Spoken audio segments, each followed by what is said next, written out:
Live is on the air with full coverage of the Auburn Tigers, Touchdown, Auburn! the Alabama Crimson Tide, Off to the inside, intercepted Alabama. Touchdown! and everything college and high school sports. Now, let's join Andy, Brett, Randy, and Luke for this edition of Sportz Blitz Live. Good Saturday morning. Welcome into the Sportz Blitz Saturday Sports Countdown. I'm Randy Lee alongside Scott Hardy until 9 o'clock this morning. Love to take your phone calls out there, 256-234-6221. Scott, very active time of year. With us involved in high school sports here in the state of Alabama, you've got a lot of basketball going on, boys and girls. You've got wrestling going on everywhere. It's a very busy time of year, especially for you as you're active. Most home games are all home games for, I'll have to ask you how many years you've been doing that. It's been a long time. You looked a lot younger when you started. 6 or 7 years. 6 or 7 years where you've been doing the PA announcing. But it's a fun time of year because you're 1 week from getting area play started. And so I think everybody's just trying to get themselves primed for this time of year, aren't they? Yeah, and, I feel like basketball is split into 2 seasons anyway, pre-Christmas, post-Christmas. And so those pre-Christmas games are really to kind of figure out what you have, get in some tournament play and see, in terms of competition where you match up against some other teams, and that gets you prepared for that January and February run. And fortunately, we're in an area right now where a lot of our teams in the local area are doing really well, and so they have an opportunity to not only capture the area, but maybe make a run for a state championship. The thing about the local region here in central Alabama that we live in, for the most part, we've had one school, Central Coosa, who has consistently, since I started high school, been in the fray for a state championship. And I guess the closest to them has been Dayville. Dayville has never really gotten over the hump, but for the most part, Dayville's going to put a really quality team out there that can compete statewide, make it to a regional from time to time, at least knock on the door, making the Final Four. But in my off, Sylacauga, I take that back. Sylacauga has been a really, really good team in our local area and Talladega for a very long time. But, just right here in our backyard around the Lake Martin area, and especially us here at Benjamin Russell, we've had our moments, but those moments have been fleeting. And so it's fun. It makes basketball. It's kind of like being an Auburn basketball fan, kind of like being an Alabama basketball fan right now. You don't have it a lot, but when you do have it, it makes it that much more important and that much more special, and it makes you also want to see if you can find a way to keep it that way. Yeah, and specifically talking about Benjamin Russell, as you said, there have been spurts and moments where we've had good teams, and whether it's matchups or whatever it may be, early termination from postseason play has kind of been the consistent thing that's happened for Benjamin Russell. But I think that regardless of what happens this season, and obviously everybody who's a supporter of the program understands how important it is to capitalize on the talent that's there now, I think the perception surrounding the program, especially statewide now, has shifted to a more respectable tone when you're speaking about the Wildcats, and that was the most important thing for me. Obviously, for those who don't know, my uncle's the coach, and he was the coach at Central Coosa, so I've been around some good basketball for a while. That was what I tasked him with, was, as Birdman said in his interview, put some respect on our name, and so that's something that's very important to me. We have it in football, or had it, and are getting it back, and now I'd like to see that kind of consistently happen for basketball. One good thing about basketball, or the thing that I start learning more about, is the communities that embrace it. And let's talk about the girls' side. It's maybe easier to talk about the girls' side because there are certain communities out there in this state that have embraced girls' basketball. And when you and I go and see them play, it's like, oh, my gosh, what do they do different here that we're not doing back home? And that's not a knock, because you get what you get. When you're a high school coach, if you don't get quality, you can't make quality in that sport up in 3 or 4 years. You don't have the time to do it. You can't beat what happens in these youth programs. And I can go down the list, but I can think of some schools up in the top half of the state with Tim Miller leading one up in the top half of the state that Hazel Green that, they've gone on a stretch so far where they haven't lost basketball games for a 2 or 3 year stretch. And he came over from Bob Jones where he won a lot of state championships there. So sometimes it can be a coach that turns things around, but for the most part, it's also communities that just tend to love the sport. Gunnersville. Gunnersville's one that when you think of basketball when I was growing up, I didn't think of Gunnersville. Now I think of Supreme Courts. I think of tournaments they're having out there. I think of television monitors watching games and seeing some games that are being played. I watched a couple of weeks ago a super high school basketball game that was Coleman against Ramsey. And Coleman has to hit 2 crazy shots at the end of regulation to take that one to overtime and win. But that's 2. You and I both know that's a 5A and 6A squad that can beat anybody in that classification. Well, that's on a neutral site court over in Gunnersville. That's what they've started to build. So it's not easy to do, Scott, but it is something that we see. And, Lauderdale County's basketball girls. I mean, state championships have they won 15 to 20 of them. It just is something that is bred into that community, I guess. Yeah, and I know this goes for a lot of communities, but I feel like Alex City is very similar to Auburn in a way where if you have success, you will get the support. And we've seen it through – I watched in the fall sports or winter sports where you had – with our volleyball team, and people really getting engaged. We obviously know what we have as it relates to wrestling. And so student body, at least since I've been involved in the last 10 years or so, they've been pretty engaged in what happens on the floor. But now it's really fun to see everybody getting involved in the program. And a lot of that does have to do with success. So it's easier to support something when you're being successful. But I think that Alex City in general is primed to take the next step the next 4 to 5 years because of the talent saturation that we have between the middle school and high school levels. And as you said,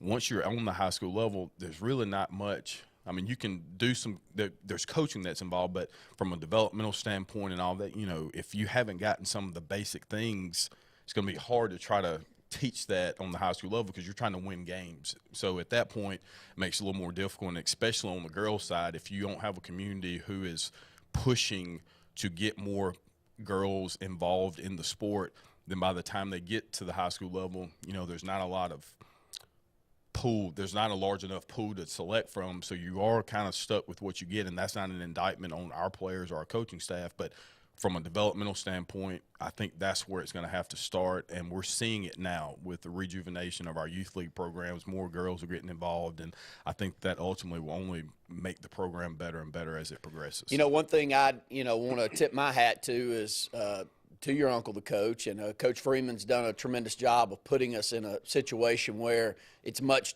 tougher when you look down at the record right now, and you're 11-5, and I'm proud of an 11-5 record, but I also have been watching and keeping up with this sport and this community for the last 40 years of my life. I mean, my mom was a varsity girls basketball coach for 3 or 4 years when I was 4 to 7 years old. So I got, I'm sure like you were, drugged to basketball courts at a young age and had to watch. And I've seen what we've dealt with. And I can tell you right now, after all these years and having played, if you threw this squad out there with our normal everyday schedule that we've played every year here in Alex City, they'd be 14-2 right now, maybe with a couple of losses that we've seen locally, say to Opelika and Talladega throughout the season. So it's easy to look at that record and go, well, you're pretty good, but no, really, we played a lot of squads that we've never played, and we've played up and down classification more than we've ever done, and we've played team out of state that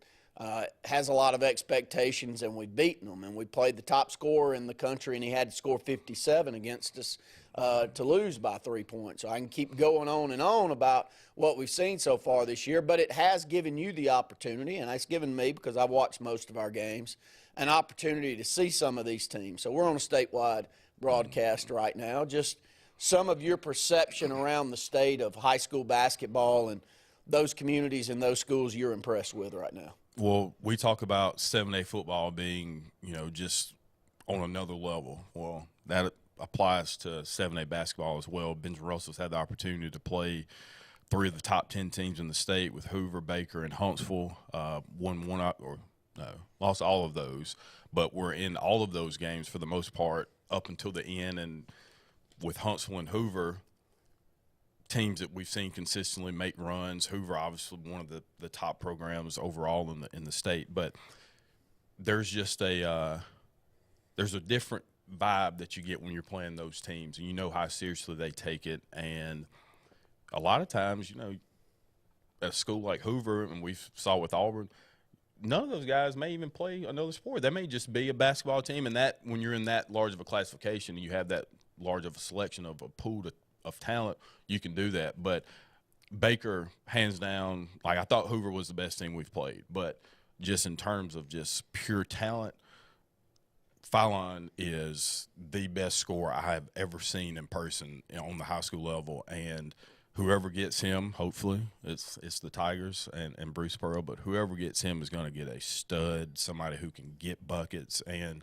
has a legitimate opportunity to be in the NBA. Because you saw both of these kids, so I want to get your perception of both. Both averaged over 40 points per game in high school. So Xavier Moon, is he just a 4-inch taller version of Xavier Moon on the high school ranks? Yeah, now I would have probably given it to Moon if he was a little taller. But just there's some limitations in terms of what he could do a little bit compared to Phylon, but he can penetrate, he can score from the outside, he gets to the free throw line. I think when we played him, he had 18 to 20 free throw attempts, or made 18 or 20 free throws, probably had 25 free throw attempts. So he understands what it's required of him to get points, but Xavier Moon's number 2. Like that, I always thought he was the best scorer I had seen until Phylon came along. And if you haven't seen his numbers, please check him out. I mean, he is the leading scorer in the country, and that says a lot for a program in Alabama for a basketball program to have the leading scorer in the country. Well, in the game that we had with him, and I know we're up against a break, but I do want to, give a hat tip to him in that game. We led all of it, at least the majority of what I watched in the second half, and he comes back and he's just going to will them. Every time he touched the ball on the offensive end of the court, do you think, we got athletes. We really do. We know we got athletes. And Coach Freeman was throwing everything he could to try to stop him and changing up looks and going from man to zone to trapping to doing anything that you could. There was no stopping that guy. And they scored 74 points as a team, and he had 57 of them. We lost 74-71. And you had sent me a laced text, let's put it that way, because you really are. Your eyes are popping out of your head when you're watching someone that time in and time out going down the court is leaps and bounds above these great athletes that you get to watch on a day in and day out basis. And it really does kind of show you the difference. I remember going and calling an Alabama-Mississippi All-Star game probably 10 to 12 years ago. Somebody's going to have to help me out with that. But Booker was playing for Mississippi. And he was warming up before the game, and Luke and I, as stupid as we were back in the day, we weren't ones with Auburn and Alabama basketball where they were then. We knew we weren't going to get Cousins. We weren't going to get Bledsoe. We weren't going to get any of these kids here in the state. They were going to go out of state. And, the next year it was Booker, and we're over there, and we're looking down before game, and he's shooting. He's kind of warming up with some kids out there. Man, he's pretty good.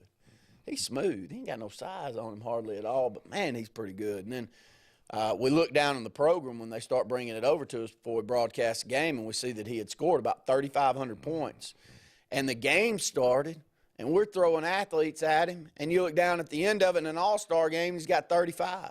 And it's just 35 easy points, too. He was scoring them around the bucket with both hands, shooting free throws, just – And it does show you the separation between a very, very good to great athlete and one that is at the top of his game and worldwide one of the best players in the world. And it is fun to watch when you get to see that from time to time. Yeah, and just kind of capping that off, I'm saying all that to say how fortunate or how excited I am, because I've sat through a couple tough ones, seasons, and so to have some success now, I think is something that the community can embrace and something I'm looking forward to seeing. We're definitely going to do our job here to add a little media coverage to it. It is what, we're here to do, but we're also here to add media coverage throughout the state of Alabama. And Scott and I will be over here at the end of February, first week of March. We'll be in Birmingham to call the finals. It's become the finals. It used to be the Final 48, but it's more than that now. So a lot more teams adding into the 7A classification, and we enjoy calling all the semifinals and finals. And I think it's our 16th year to call those, and it's been an education in basketball from year one till now. I thought I knew what high school basketball was in the state of Alabama until we started going over there and calling those things. And after a few years, I said, I don't have a clue what this is, and how dedicated some of these communities like Huffman and Ramsey and Midfield. And I can keep going down the list, and Coleman now, and Mountain Brook after about 10 years of it. And how dedicated they are to the sport, and it's the reason they're always playing for championships year in and year out. So we'll go ahead and take our first break. When we come back, maybe we'll talk a little bit more about that. But I also want to kick over to Scott and see if we can come up with a week where something outside of sports has been on the top of our mind more than this Hamlin story and what we saw during the football game this past week. More of the Saturday Sports Countdown right after this. What's the verdict? Can't fix your heat pump. Need a new one. Uh-oh. What are you thinking? I'm thinking Daikin. Call on Kevin Kill in Sunshine Heating and Air at 256-825-4849, Central Alabama's premier Daikin dealer. So what's he thinking? Oh, he's thinking Daikin. Daikin, one of the top selling in the world. Now I'm thinking Daikin. Daikin. Comfort for life. Russell Do-It Center and building supply stores have the tools and materials to get the job done right, whether you're a professional contractor or just a weekend do-it-yourselfer.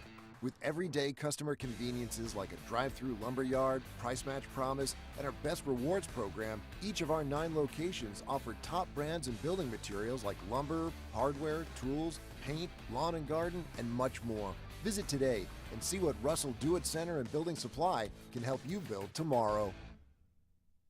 Don't be caught in a dirty vehicle. Lake Martin Mobile Detailing will have your vehicle or boat looking like brand new in no time, and you'll be back driving in style. They specialize in detailing, paint correction, gel coat restoration, and ceramic coating. Take it to the professionals at Lake Martin Mobile Detailing. Call them today at 256-794-2328 or stop by and see them at 702 McCarty Road in Dadeville. Mention this ad and receive $10 off. Lake Martin Mobile Detailing for your cleanest vehicles around. Harold Orthodontics of Alex City has one simple mission: provide the region's most advanced diagnostic technology for you and your family's orthodontic and air passageway needs. At Harold Orthodontics, it's not just beautiful smiles, but revolutionary options for your family's orthodontic needs, as well as sleep apnea and jaw joint disorder relief. Dr. Harold and his caring staff provide the most accurate diagnosis to relieve the pain or frustration of sleep apnea and TMJ discomfort. Trust Harold Orthodontics. Call for a consultation at 256-234-6353. Farmers and Merchants Bank of Dadeville is building a foundation of strength and trust in the entire Lake Martin community. With our modern branch in Dadeville and caring, attentive staff, we've established Farmers and Merchants Bank as a reliable friend to your banking needs. Whether it's just a savings or checking account or any commercial, auto, or real estate loan, Farmers has local decision-making to build a relationship with you and your needs. Farmers and Merchants Community Bank. Strength, service, community. Kia of Auburn is excited it's November, and we have a lot to be thankful for. Our inventory is growing daily, so you have a lot to choose from. The new 2023 Kia Telluride is now on our lot. The 2023 Kia Telluride has that head-turning wow factor with its bold good looks and equipped with a long list of standard features. Shop us in person at 1687 South College or anytime online at KiaofAuburn.com. Kia of Auburn, where you are always number one.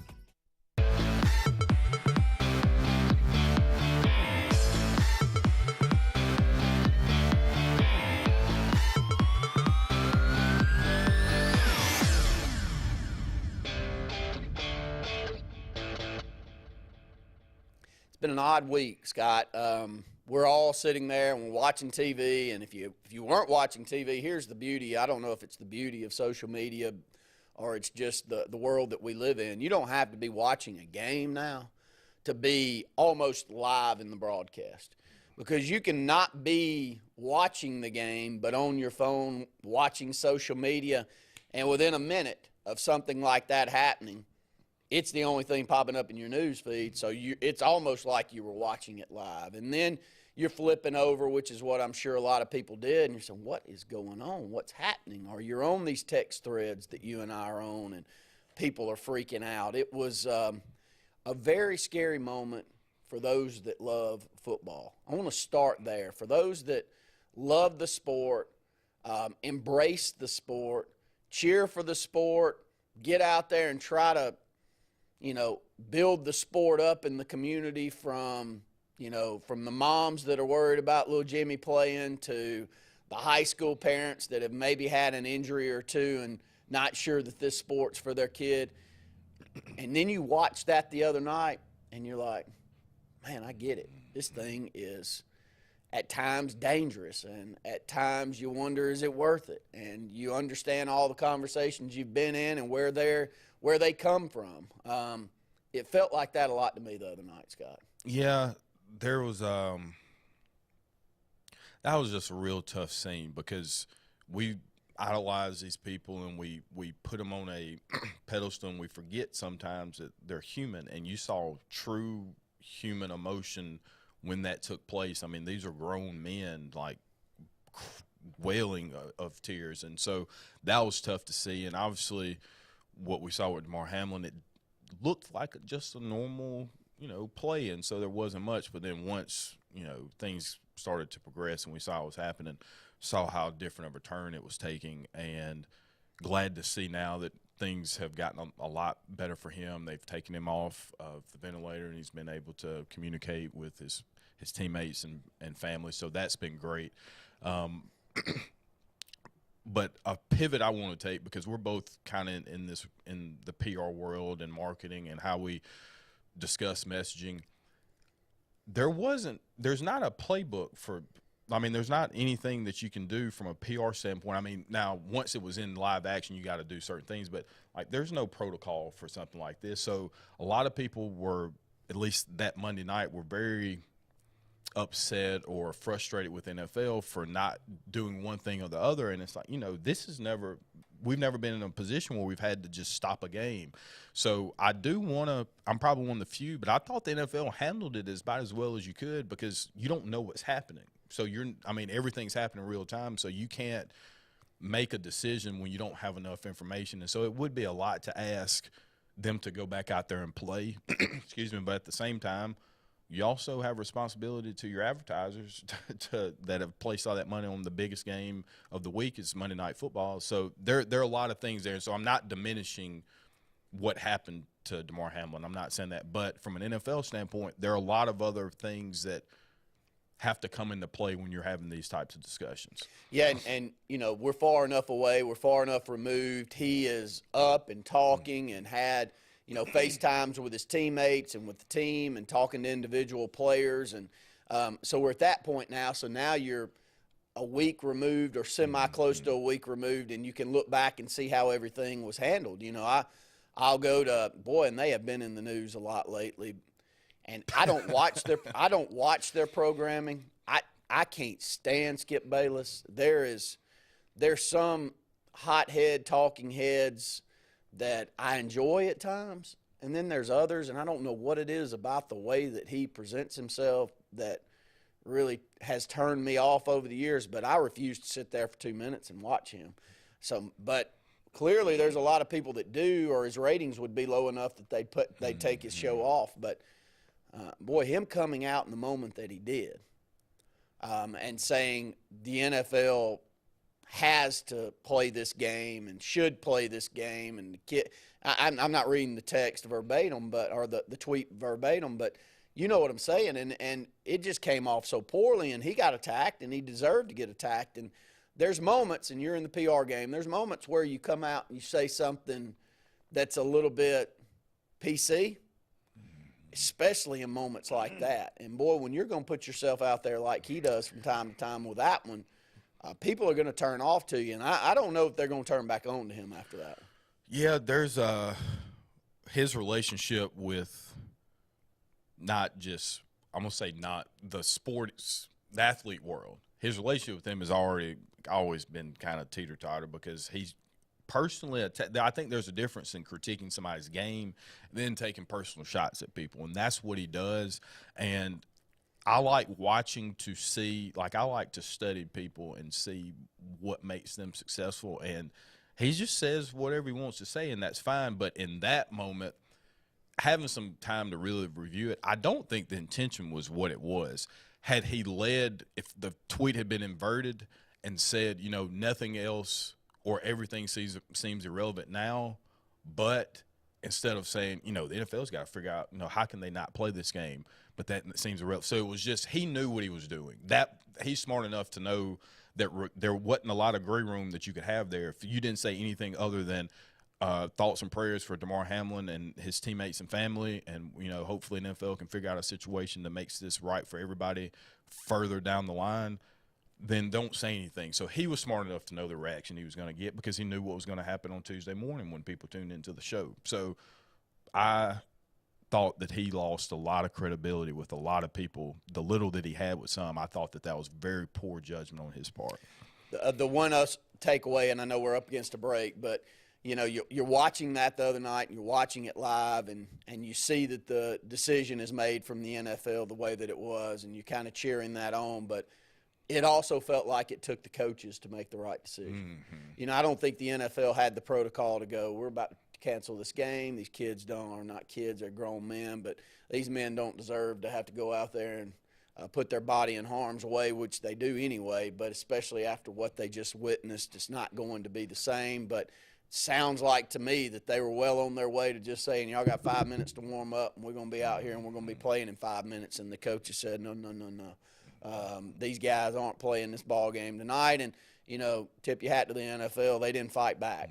They said, yeah, you're right. Let's move on with it. So cooler heads prevailed, and hopefully Hamlin, boy, he has got a testimony when he does come out. And there's a lot of people that know of who he is and what he stood for before all of this. You know, that's the funny thing about athletes is they get condoned for every little misstep, but they're human like the rest of us, and we all make missteps, but we're not in the public eye quite as much as they are. But when something like this happens and you go digging into their past and you go digging into who they actually are, and then it happens to be somebody like this that's been doing all of these great things, that comes from very little but has become something and has always been something to the community that he grew up in, and still kind of goes back and gives back to that community, man. When you do get lucky enough to have a guy like that be the one that's going to be spotlighted and everybody around the country, you know, gravitate to and embrace, you hope it's somebody like Hamlin. And luckily for us, it is someone like him. So we can see the goodness of this country from time to time, but it takes individuals like Hamlin to bring it out, unfortunately, a lot of times. We'll go ahead and take another break here on the Saturday Sports Countdown. This is Kalijah Country, Lake Martin's best country. Kalijah Country 97.5. Country look good on you. Tearing up an old two-lane too. Way down in Alabama, where they love me to say, trying to write a song. The local country station will play. Lake Martin's best country. Kalijah Country 97.5. Growing your business isn't just one thing. It's a million little things. Should you lease, rent, or own? How fast can you get that part? Does it fit the budget? That's what your local cat dealer is here for. With expert advice, flexible financing, and industry-leading equipment, you can get the job done, day after day. Visit ThompsonCat.com, your compact equipment provider. You want the best opportunity to be successful in life. You deserve that opportunity. Well, you just happens to be in our motto, central to you, central to your success. Your future is right now. Don't wait. Make your dreams a reality by enrolling at Central Alabama Community College. Register today at cacc.edu. Looking for an attorney you can trust for your real estate closings? Wisdom Law Firm at Lake Martin has you covered. Your real estate transactions are fast, convenient, and professional every step of the way. Wisdom Law is certified and licensed by the American Land and Title Association and approved by all local lenders. Visit Wisdom Law Firm at 6366 Highway 49 in Dadeville or at their Auburn location at 2353 Bent Creek Road. No communication concerning a lawyer's legal services shall be published or broadcast unless it contains the following language, which shall be clearly legible or audible as the case may be. No representation is made that the quality of legal services to be performed is greater than the quality of legal services performed by other lawyers. Alex City Internal Medicine and Nephrology and Weight Loss Center provides optimum care for the whole person. Dr. Dimo Popov specializes in the prevention and diagnosis of high blood pressure, kidney disease, diabetes, and acute and chronic conditions. Our weight loss clinic offers lipo shots and a guide to healthy weight loss. Alex City Internal Medicine and Nephrology and Weight Loss Center, where lifestyle changes are made. For more than 40 years, Ingram Equipment Company has helped companies, towns, and cities with their dirtiest, most challenging jobs by providing the very best equipment and by helping them keep in tip-top working condition. IEC represents leading manufacturers such as Heil garbage truck bodies, Timco sweepers, Step pothole patchers, and many more. We proudly support all athletes and teams that compete across the state and wish them good luck this year. Ingram Equipment Company, ingramequipment.net.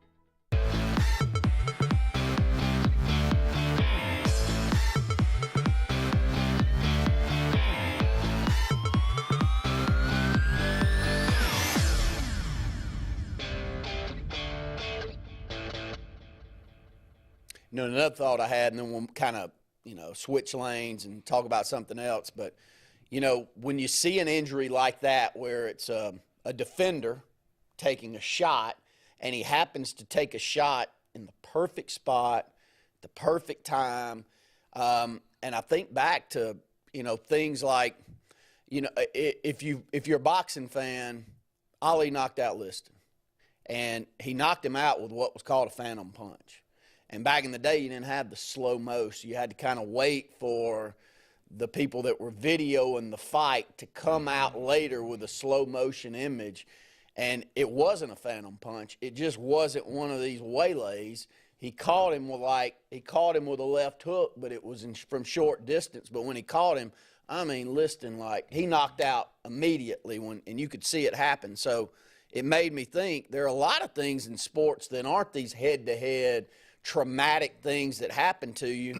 They just happen in the perfect spot at the perfect time, and it tells you, and the reason I bring that up is you're so susceptible to those type of injuries when you put yourself out there in anything. And I thought about that the other night, that this doesn't look bad, but it is bad. And I was telling my son that. He's a 9-year-old, and he said, Dad, I watched it, and it didn't look like he got hit all that hard. And why do you think? I said, son, he got hit in the perfect spot on the perfect side of his chest, and it just knocked him out of rhythm. I don't know exactly from a medical standpoint what happened, but you know what I'm saying, Scott. Things don't always have to look bad in sports to be really bad. Yeah, and this probably isn't the appropriate time to have it. At some point, we'll continue to have these types of conversations, but for a sport that's doing everything it possibly can to make it as safe as possible, to ensure that the sport continues to grow, and we have more and more people playing, that was a real tough look for somebody, like a mama who's maybe watching it, and it's like, I just don't know if I want my kid doing that. So it wasn't – and there's just a lot of things that will have to happen conversation-wise going forward from the NFL. There'll be new protocols put into place. We've already seen it happen in season with the concussion protocols that are taking place. And, speaking of injuries like Tua, I don't know what's going to happen with him long term. I don't know if he can continue to play too much longer. One more concussion, and it could be over for him. I think he had 3 concussions in 6 or 7 weeks. That's just the ones we saw because, you probably have a lot during a game when you're hitting your head on the ground like that. So I hope that from a perception standpoint, people can understand that this was an anomaly. This doesn't happen. This has never happened at least to this extent, where you were that concerned about life or death. So football is still a sport that I think provides a lot of benefits and advantages to people, especially somebody like a DeMar Hamlin, who that provided him an opportunity to get out of his community and make something of himself and then give back. It was nice to see within a 10-hour period there was $1 million raised for his. I think there's over $8 million as of this morning. That's insane. So there is some positive that came out of this, and hopefully he continues to have a speedy recovery and at some point may be able to rejoin his team. It is a very odd conversation to have, and I've been in it, and you've been in it probably a lot over the last 20 years, and it's the conversation around the strength and the size that these individuals have become in these sports. And it's been a long time since you were throwing 230-pound linemen around. You know, there was a point in time in the late 80s into the 90s where the men got where they are now. Like the high school ranks went to where you can't pay 200 pounds playing on the line, whereas you could. And so there's a generation there, my father's generation, that, you know, a big guy out there playing on the line of scrimmage was 220 pounds in high school, and a really big guy on the college side was 240 or 250. And that is, I do think that does weigh into the decisions of the parents and everyone involved, Scott. And it hasn't changed much since the early 90s. I mean, the early 90s, average size offensive lineman may have changed 20 pounds. Is that fair to say? Yeah. You know, it may have gone from 280 to 310 now on average. And I know some may be 320, 330, but there's kind of a limit that you're hitting there. I mean, once you get to 370, 380, you're immobile enough that it doesn't matter. So in our lifetime of playing sports, people have always been pretty big. You know, linebackers actually are smaller now than they were when you and I were growing up and coming through, when it was more of a running football game and you had to be a physical guy. And Alabama's throwing the Dante Hightowers out there and he weighs 250 pounds. Now that's kind of come back down to earth. But I understand the conversation around that. I understand where parents are worried with the size of the kids that are out there, Scott, because they don't look normal. You know, I don't know what all they're taking and what all supplements are being done, but if you're going to compete in that sport, buddy, it's no longer one that you can't live in a weight room and change your entire frame. Yeah, and that sums it up pretty nice. I mean, there's just the transition of the type of athletes.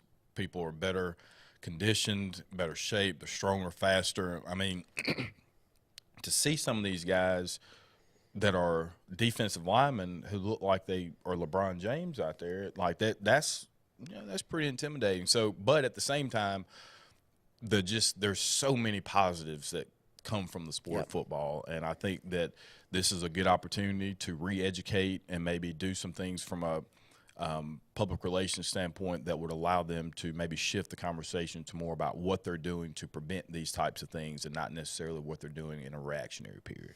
We'll go ahead and take another break here on the Saturday Sports Countdown.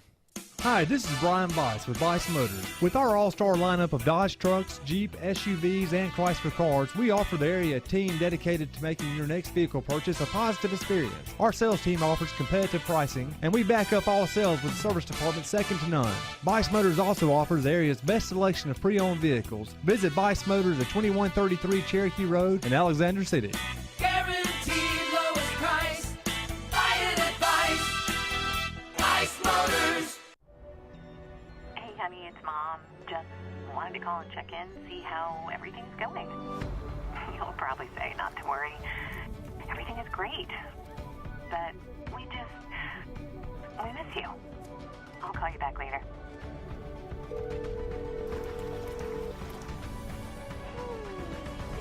How are you? Tell me everything.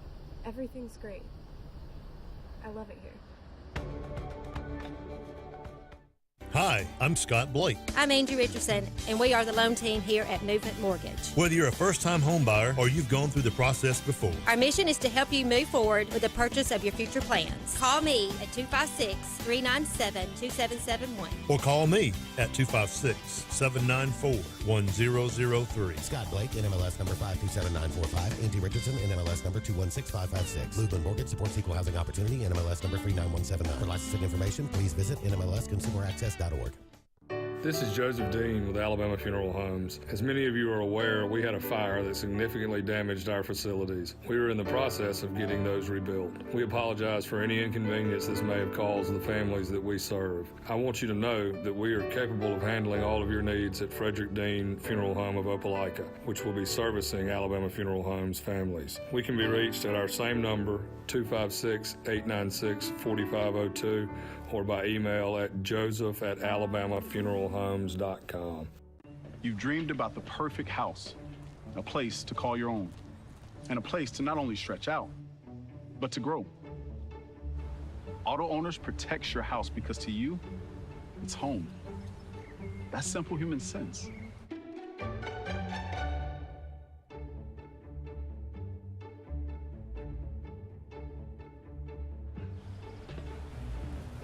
Happy to help, man. I was just over there talking to myself anyway. Hey guys, this is Nate Pass with Airport Motors. I'm Connor Branch with Fairway Auto Brokers in Opelika, Alabama. And this is your first ever Lake Martin Summer Car Blitz. That's right, Lake Martin. Airport Motors and Fairway Auto Brokers is teaming up for the very first Lake Martin Summer Car Blitz. Make sure to check out either website for the very best selection of pre-owned luxury trucks, SUVs, and sedans in East Alabama. Get pre-approved in minutes online and make sure to use the keyword Summer Blitz in the comments section for $500 off internet price. That's keyword Summer Blitz.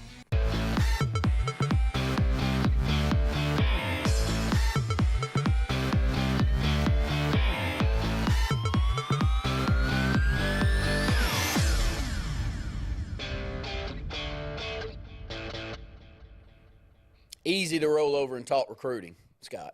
So I got a quick question for you. How can you recruit offensive linemen as poorly as Auburn has for a decade and then, say within a month, seem to be back in the mix when it comes to recruiting offensive linemen? And yes, it's on the transfer portal. And yes, it's in the JUCO ranks.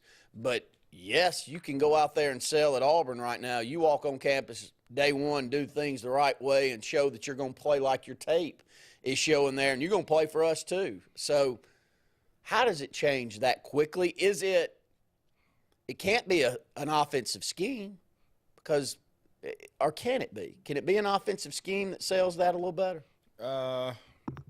Well, from an NFL standpoint, at least when Gus was there, the type of linemen that he needed were more so not necessarily pass protection guys. They were guys that could get out and, that had speed. They can get out in the run game, and they were very instrumental in that side. So a little bit, but as it relates to Freeze and what we just went through for a year and a half with whoever that other guy was, there's a complete difference in terms of, hey, listen, just come here. Just come. There's nobody on the offensive line that has a job. If you want to play, you didn't like your situation, come here. I think that Auburn's just in a position now where they're not – going to take no for an answer.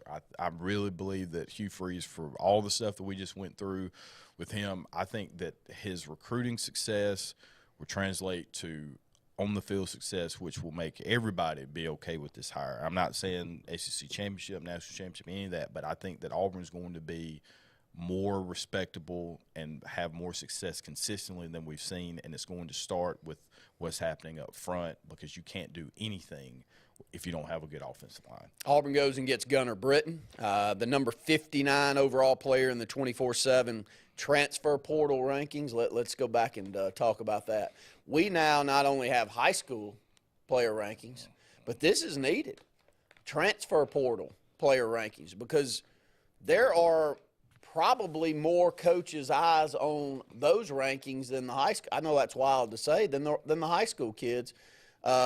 And you've got to have an idea or a guesstimate out there of which of these guys aren't going to come out of the portal, because there's a lot of them that just aren't going to find their way. There's not going to be a school that wants them. But back to Gunnar Britton. I mean, 59th ranked transfer portal guy, and Auburn goes and gets him 6'6", 305. Yeah, I mean, and when in retrospect, there's probably, I don't know the number, but there's thousands of people or kids enter the transfer portal every season. So top 100 guy, top 60 guy, I mean, that's a big deal for Auburn to have gotten that. But again, I just think that there's more of a conscious effort to ensure that we don't get in a position like we've been, where we've had a class here or there with some decent offensive linemen, but it doesn't continue. So when you don't have people coming down the pipeline, then it forces you to have to go on the JUCO route and the transfer portal route. And we used to talk about this 10 years ago about how you can't field an offensive line, or you can't build that portion of your team consistently through, the JUCO ranks. You can't continuously do it because you're never building it. So I think now, with the transfer portal, along with what we're going to see on the recruiting side out of the high school ranks, I think Auburn is positioned very well to reshape that portion of the team. Well, you add him, Gunnar Britton, to who already is committed, and that's Dylan Wade. And he's the number 3 ranked offensive tackle in the transfer portal coming out of Tulsa. So both have been at programs that have won football games, not just a really, small program where you wonder, I mean, can that really transition into this? No, I think someone that's played at Western Kentucky and Tulsa can roll over to the SEC and have success and have seen the type of talent, maybe not to the premium that you're going to see in the SEC, but have played some good talent, have shown some film to make you think that they'll be successful. Visitors in this week for Auburn: offensive tackle, offensive guard Damian George, he's at Alabama. Offensive tackle, offensive guard Marcellus Johnson, an Eastern Michigan guy. Offensive guard Misha Mazuka, he's from Baylor. It's wild to look through the names of the teams that they're currently transferring from, but it is what it is. Linebacker Demario Tolan from LSU, Jabari Thrash from Georgia State, defensive end Rondell, you want to try that one? Bothroyd? Bothroyd, okay. He's from Wake, 6'4", 258. That's a big physical defensive end. Just what we were talking about. I mean, you can't – what do you do with that? You can't do it. You can't coach that. 6'4", 258, defensive tackle Lawrence Johnson, 6'4", 310 from Purdue. So all of these schools that they're transferring out of are schools that do a decent job of going out there and recruiting, and some do a premium job, with Alabama and LSU having 2 on here. Yeah, and I want to get your thoughts on this, and I'm sure we've talked about it at some point, but do you think that, like, say a guy's coming out of high school and you're Alabama and you're on the fringe on whether or not you want to get them, but they could probably be of service to the program, do you let them go ahead and go somewhere else, and you tell them, say, hey, go get you some experience and playing time now, so when it's time to hit the portal, you can come back here, because we're going to lose 2 guys to the NFL and some other people are going to transfer, you have an opportunity. Do you think that there's a game within that as well? I think there's probably going to need to be a game within that from the high school ranks, because if you have the ability to go out there like, say, Alabama, and you can go get 4 or 5 pieces every year to fill a gap that you may have. The last couple of years, they filled gaps at middle linebacker. They filled gaps at wide receiver a couple of times. They filled gaps on the offensive line already in the last few years. So my point is, if you're filling gaps with those guys, you're not going to the high school ranks to get those 5 or 6. So you hope, if you're a high school football fan like you and I are, and you support these kids and you want them to have opportunities, that what that does is not diminish all of the scholarship opportunities to the high school ranks. What I do think is, if you're marginal, I'm talking about even a 4-star, if you're a high 3, 4-star guy Auburn, Alabama don't offer you, they used to would have offered you because they have those. Now they're saying, no, we still like you, but it's probably a good idea for you to go over to Western Kentucky. And you show me some film, and we'll come back and get you. We're still going to be interested. This same coaching staff, hopefully this same wide receiver coach that's after you will still want you then. And I think the high school kid's going to have to make that decision at that point. Or are they going to go to a lower tier, say SEC school, and play that route? So there's going to be differing ways to look at this. Can there be mid-level programs that work hand-in-hand with top-tier Power 5 programs a little bit more often than not? Maybe. I don't know if I can see the way that would work, but I could see coaches working together. Not that if you're at Western Kentucky, you want to lose this guy. Yeah. So maybe that's a different conversation to have, but you're going to. And you kind of got to know that you're playing that game, so you'd like to have that top-tier guy at least make a decision on you, even if you only got him for a couple of years. So it's a totally different game than what you and I are used to, and it's fun to watch, and it is fun to keep up with, and it gives you a whole new recruiting rankings list that you can go down if you're a recruitnik out there, and we got many of them with us that are. Let's go ahead and get another break in. We come back, got a few phone calls waiting. 256-234-6221. More of the Sports Blitz Saturday Sports Countdown right after this. Hi, this is Brian Bice with Bice Motors. With our all-star lineup of Dodge trucks, Jeep, SUVs, and Chrysler cars, we offer the area team dedicated to making your next vehicle purchase a positive experience. Our sales team offers competitive pricing, and we back up all sales with a service department second to none. Bice Motors also offers the area's best selection of pre-owned vehicles. Visit Bice Motors at 2133 Cherokee Road in Alexander City. Guaranteed lowest price. Buy it at Bice Motors. Hey, honey, it's Mom. Just wanted to call and check in, see how everything's going. You'll probably say not to worry. Everything is great. But we miss you. I'll call you back later.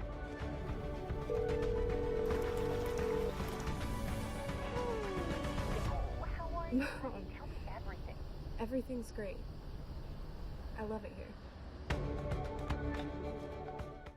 Hi, I'm Scott Blake. I'm Angie Richardson, and we are the loan team here at Movement Mortgage. Whether you're a first-time home buyer or you've gone through the process before, Our mission is to help you move forward with the purchase of your future plans. Call me at 256-397-2771. or call me at 256-794-1003. Scott Blake, NMLS number 527945. Angie Richardson, NMLS number 216556. Movement Mortgage supports equal housing opportunity, NMLS number 39179. For licensing information, please visit NMLSConsumerAccess.org. This is Joseph Dean with Alabama Funeral Homes. As many of you are aware, we had a fire that significantly damaged our facilities. We are in the process of getting those rebuilt. We apologize for any inconvenience this may have caused the families that we serve. I want you to know that we are capable of handling all of your needs at Frederick Dean Funeral Home of Opelika, which will be servicing Alabama Funeral Homes families. We can be reached at our same number, 256-896-4502, or by email at joseph@alabamafuneralhomes.com. You've dreamed about the perfect house, a place to call your own, and a place to not only stretch out, but to grow. Auto Owners protects your house because to you, it's home. That's simple human sense.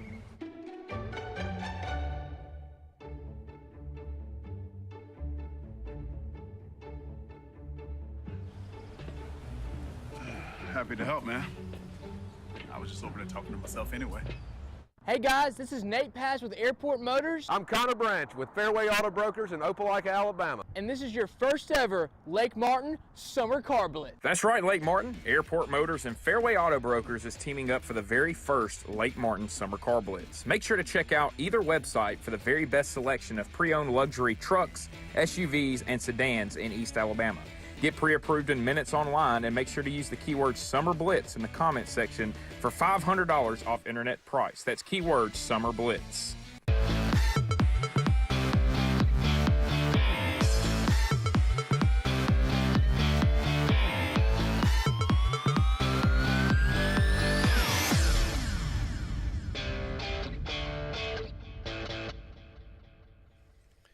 Welcome back into the Sports Blitz Saturday Sports Countdown. Got our good friend Luke Robinson on the phone with us, and glad to have him this morning. And Luke, I'm going to start with something that I hardly ever start with when I'm talking Alabama, and it's well-deserved. What a basketball team y'all have, and what a great job by Nate Oates of going out there and pulling in some freshmen that can make a huge splash already, not only in the SEC but on the national scene. Yeah, I still think Brandon Miller is going to end up being the freshman of the year. Look, I asked Brian Passing this because neither one of us knew the answer. Do you guys remember, or do you know if this is possible to win SEC Freshman of the Year and SEC Player of the Year? Because, frankly, he's been the best player in the league, so I think he should win them both. You know, if it were to stop right now, obviously there's a long season to go, but I don't even know that that's something that I've heard of before. Maybe Chris Jackson back in the day. I mean, I'm sure Kentucky's had some freshmen that would certainly be warranted for consideration, but I don't remember one of them winning SEC Freshman of the Year and Player of the Year. I wonder if winning one disqualifies you from the other. I would wonder why, if that were the case. And yes, he is the best player in the conference, and yes, he deserves both. And if you're an Alabama fan like you are, you hope that he continues this play as you get into SEC. And that's going to lead to my next question. We're sitting here as Auburn fans, and we're recruiting at a level that we've never really recruited. So we go out and we get Traore and we get Westry and we get some of these guys that you're expecting something out of, but you miss. And so far they haven't given you what you hoped you'd get.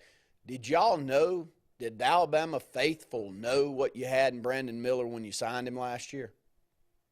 I knew he was good. I mean, I'd seen some highlights. And until, though, they get on the college court, you can't really say for sure. But then when I went to see him I think it was August, in a scrimmage prior to Alabama's European tour, I mean, I came back going, okay, that dude's a dude I don't need to see anymore. I mean, I've seen enough. And some people just have an aura about them when they play. And when I saw him in that scrimmage, he was, far and away the best player on the court. And I still loved Noah Clowney and some of these other guys. But Brandon Miller was so far above them that I said, yeah, this guy's going to be a problem. Now, I mean, I was thinking somewhere averaging 14, 15 points a game, having some serious off games. But he hadn't really had one of those outside of the game at Houston, where I think they really tried their best to shut him down. And the issue there is now if you can shut him down, which you don't shut him down completely, because he ended up, I think, having 8 or 9 points all from the foul stripe, that down the stretch that really helped Alabama seal the victory over the number 1 team in the country at the time. Alabama's got other guys that can pick up the slack. So while it was, the Colin Sexton show 5-6 years ago, this team is made up a little bit differently. No, I don't think anybody knew exactly how good he was going to be. He's averaging 19.5 points a game. He's averaging 8.5 rebounds a game. I mean, it's pretty incredible what he's putting on. And meanwhile, if he weren't on the team, Noah Clowney is averaging about 11.5 points and I think 9 rebounds a game. So, I mean, he's having an incredible year in his own right, but it's completely overshadowed by the fact that Brandon Miller is just absolutely killing it. I mean, I think he's going to end up being first-team All-American for sure. He was just listed on the Naismith watch for the top player in the country. So, yeah, I think it's pretty good. But back to what you said about Auburn, I mean, look, Auburn got a little spoiled with Jabari Smith, and that's what happens. I mean, you think you sign 5 stars every year or, high 4 stars, and you just assume they're going to be as good or better than the guy before them. And that's just not always the case. I mean, Jabari was sort of a different animal. I mean, he's been conditioned since he was a young kid to be a professional athlete, and he's got the lineage for that. He had the teachings for that. He had his dad, I think, played pro ball and was his mentor and was able to give him a lot of upper hand when it comes to being prepared for the NBA and college game. And now you've got Traore coming in, you got Westry coming in, and, when you think 5-star, you think, oh, they're going to have like this immediate impact and probably be the best player on the team. And sometimes that's just hard to do. I mean, they're still young kids. We do it in football all the time where somebody comes in and you're like, oh, he's a 5-star. Why hadn't he played at all? People forget Jameis Winston, who was a 5-star. He redshirted his first year. Sometimes it just doesn't click as quick, or you have a situation where there's already a starter there, and so he can't take those minutes necessarily to disrupt team chemistry, or because he's just frankly not as good as the guy yet. But usually, if you keep recruiting guys like that, you'll have fantastic success. Luke, I'll jump in real quick. Our good friend Justin Clayton gave an update to your question a little bit ago, and then I'll kick it over to Scott. But Malik Monk, Anthony Davis, John Wall were freshmen who won SEC Player of the Year too. So, and all of those Kentucky guys. Yeah. But back over to you. Yeah. I had never, the thing is, Randy, I mean, I hadn't heard of it because it hadn't been a thing for Alabama or Auburn guys to do yet. I mean, it's when it happens at Kentucky, we sort of overlook it. We're sort of like, yeah, I mean, I'm sure Kentucky's done it, but because they are the blue blood of this conference and really of the country, so it's not as big a deal around here. But now that it makes sense that it can be done, and you can win both awards. I was hoping it didn't disqualify you. Yeah, and Luke, we're talking about recruiting and success of Auburn, Alabama, and when Auburn started to make its kind of stride in terms of really elevating the program, I had this thought of, we've got to – the same thing when it was 6 in a row against Alabama in football. It's like we've got to figure out a way to make sure that we don't give Alabama the chance to catch up or, maybe surpass is typically what they do. I think Nate Oates has done an outstanding job, and probably as long as he wants to be there, will be there. Will the opening at Texas, is there any concern that they're going to go after him and that's a spot that he maybe would be interested in? When Texas come calling, I think everybody listens, at least for a minute. I mean, it's just so much money that you're talking about. They do have fantastic resources. They might arguably have more resources than anybody in the country. So, I mean, sure, it's a mild concern, but I do know his family is very, very happy in Tuscaloosa. They love it here. I think that there's a benefit to having Nick Saban on campus in the sense that when things – I mean, yeah, you could say it takes a little bit of the limelight off the team when they're doing really well, maybe. But when they're not doing as well, like last year, I think it also was people were also able to not focus on how bad that was going. And again, it's all relative, right? I mean, last year they did make the NCAA tournament, and I think that's how we're judged. Do you get in the tournament or not? That's how a season is deemed successful or unsuccessful at this point. Of course you want to win the conference. Of course you want to win the conference tournament. But it's really more about, at least for programs in our state, about getting into the tournament. I mean, Kentucky certainly has greater aspirations every single year, but we're not to that point yet. And, I mean, I'm fine admitting that. I mean, yeah, I want to win the national championship, but if I don't win it, I've been alive 50 years, and we hadn't done it yet. So I think that I can live with that. It's a little bit different on the football side, but I think Nate Oates is very, very happy in Tuscaloosa. Look, he's got he's building some great relationships around here. He's recruiting very, very well. Yeah, I mean, I don't think there's any doubt that when Bruce Pearl came to Auburn and energized that program somewhat, it shook Alabama up a little bit. I mean, because they felt like, okay, we got to do something else. We probably would have held on to Avery Johnson a little bit longer if Auburn had still been wallowing in its own self-crapulence, to steal a Simpsons line. But they didn't. They sort of shook it up, and I think Alabama wanted to shake it up as well because Alabama's got a history in this conference. I mean, they're probably the third or fourth best team in the SEC all time. I mean, wins-wise, conference titles-wise, conference championship tournament-wise, NCAA appearances. Alabama's got a lot of history. It felt like it got lost in the shuffle there in the 2000s and in the 2010 era. So it's finally coming back a little bit. They got a huge game today against Kentucky. This Kentucky team is certainly not a vintage Kentucky team. They've got a lot of talent, but they've got a lot of chemistry issues, it seems like. They're only 1-1 coming into this game, and they had to do everything they could to beat LSU at home last Tuesday night. So big game at noon today. Luke, spinning over to football, there's been a storyline, I guess, built in, a few bad losses for Alabama after they don't have anything to play for. And, buddy, that didn't work out this year as Alabama really played well in their bowl game and win the Sugar Bowl. And that used to mean something more than it does now, but it still is a really good win. And also you add that on top of what is considered the best recruiting class, and maybe you can talk to that. But with that win, that being a positive, and adding into this is the best recruiting class that Nick Saban's ever had at Alabama, things still look on the up. Yeah, I'm very excited about it. Look, the reports of Nick Saban's demise are greatly exaggerated. Alabama still may get Cormani McClain, who a lot of people believe is the best defensive back and maybe a top 3 player in the country. He's committed to Miami right now, but it seems like he's trying his best to go anywhere but Miami. I mean, certainly I think there's, all kind of factors going into this thing, as there are a lot of factors that are now above board. And I think he's trying to use his leverage as best he can, and frankly, I don't blame him. So Alabama could get one more big piece of the puzzle, and then I think you could make the argument it's the best class on paper in the history of at least my watching these recruiting rankings. But the big win over Kansas State was a lot of fun. It was nice to actually put it together. Even though Alabama didn't do it for a whole game, they didn't really wake up until Deuce Vaughn ran for that 88-yard touchdown, and then all of a sudden it's like Alabama put it together for maybe 12 game minutes total, and they just slapped Kansas State all over the place. So, I mean, a negative person may say, hey, if the team had played like that all year, Alabama's probably in the national championship game against Georgia. That's probably true.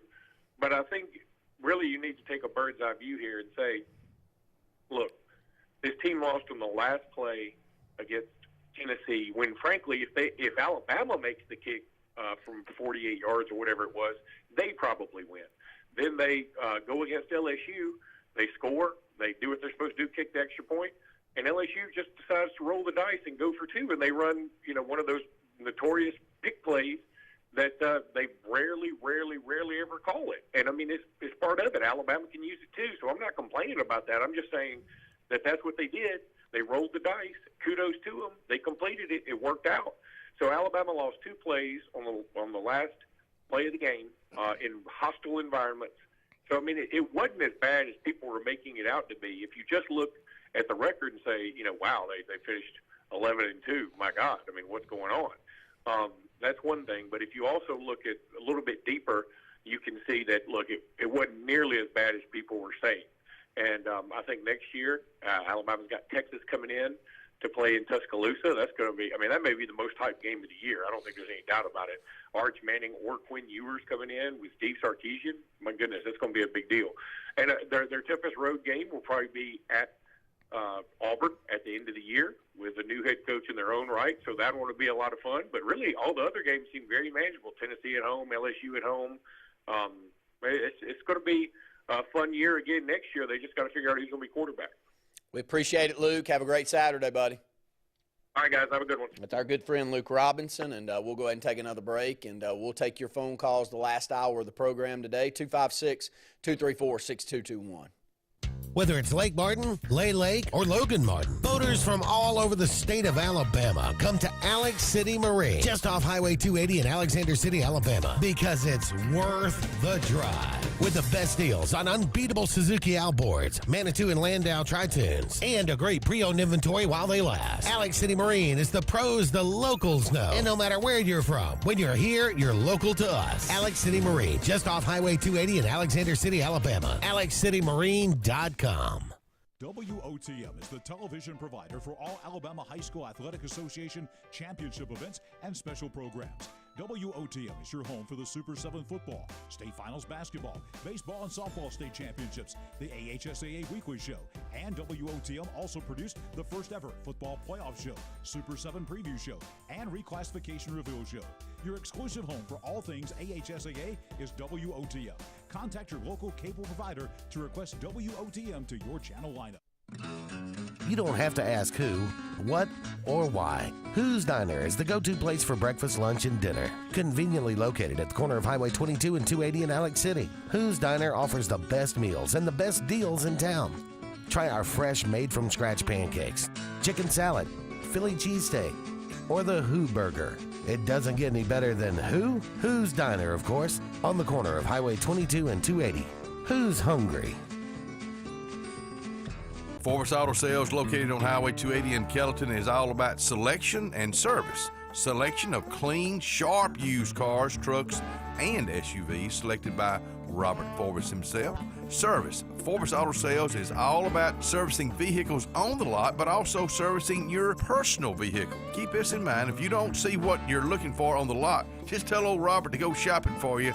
That's what he does. Personal service, and that's what it's all about at Sportz Auto Sales in Kellyton. The same professionals you've trusted with your urgent care is now your primary health provider. Main Street Family Care. We provide annual physical exams as well as monitoring health conditions such as high blood pressure, diabetes, asthma, and more. All major insurances accepted, Medicaid, Medicare, and have self-pay options to accommodate everyone. See us in Alex City, just across from Walmart. Your care is our primary concern. Main Street Family Urgent Care. Heal better, feel better fast.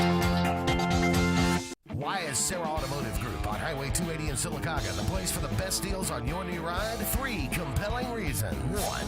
With 3 full new car dealers on one lot, you get the best in comparison and incentives on Fords, Hondas, and Nissans. Unmatched selection. 2.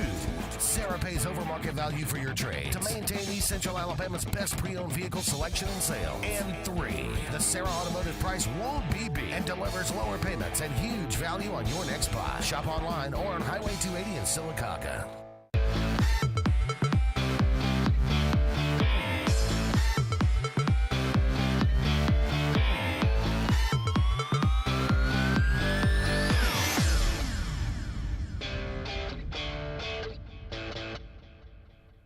Alabama with a huge game today against Kentucky.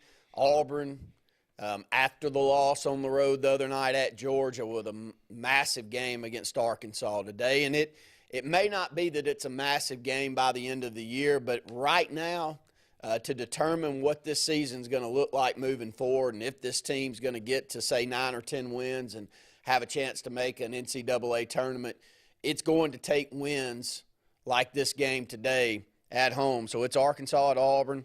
Arkansas is 12-2, 1-1 in the conference. Auburn 11-3, 1-1 in the conference. It's an Arkansas team that has had as much, if not more, success than any team from the SEC when it comes to NCAA play.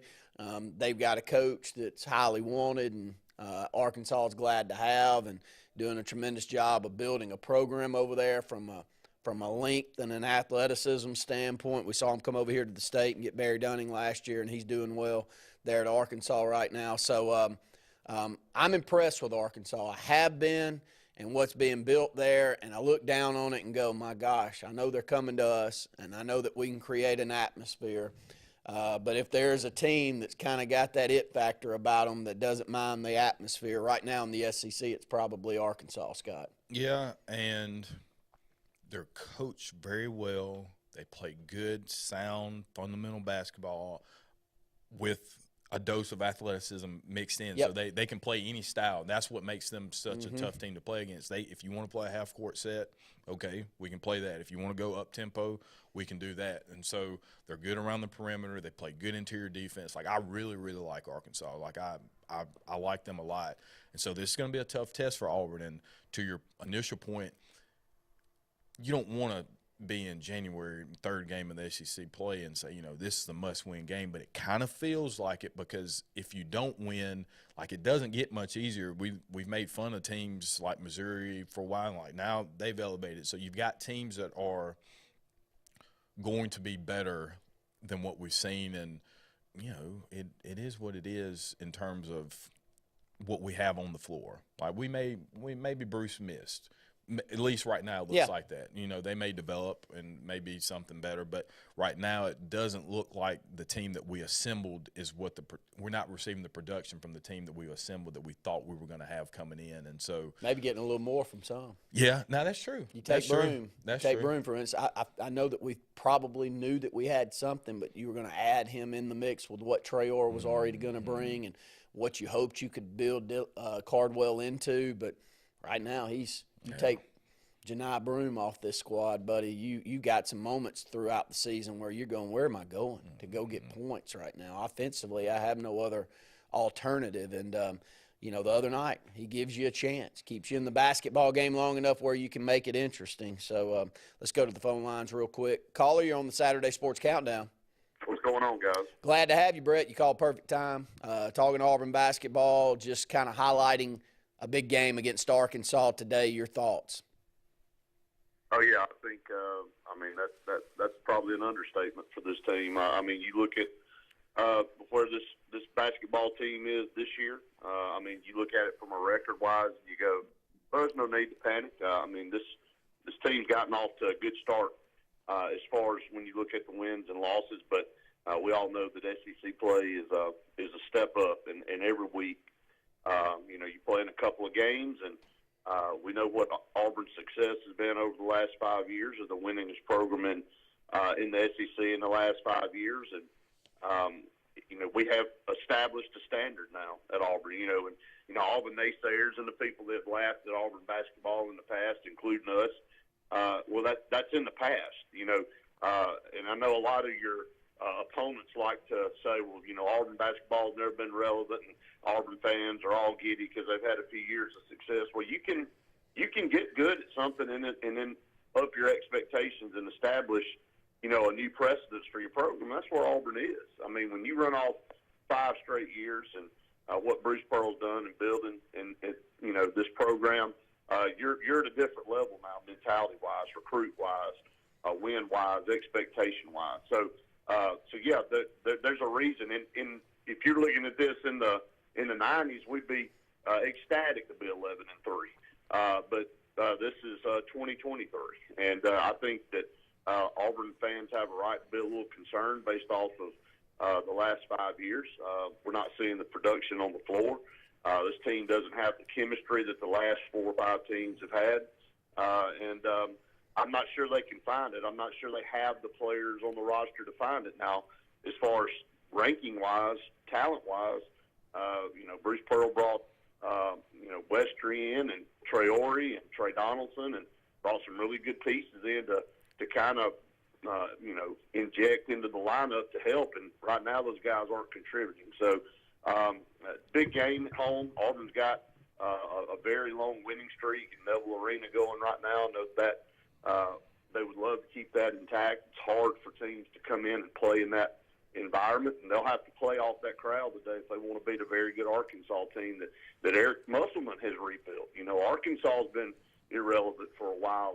They finally found a guy that could get them over the hump, and they've been to the Sweet 16 the last 2 years. And I believe, if I'm correct, I think they made it to the Elite 8 last year. So, he continues to improve their program. So this will be a big one. It's the 13th ranked team in the country coming in. The environment will be lit, but Auburn's players are going to have to give the fans something to play off of. Offensively, it's just been a struggle all season long. It feels a lot like the Sharif Cooper team at Auburn, where you're looking for something that you can grab onto, and it's just very hard to find from a night in to night out standpoint who you can count on. And when you got shooting percentage numbers like Auburn's throwing up right now, you can understand. You look, Arkansas shooting almost 49% from the field, Auburn all the way down to 43%. Three-point shooting percentage for both of these teams, not good, both under 30%.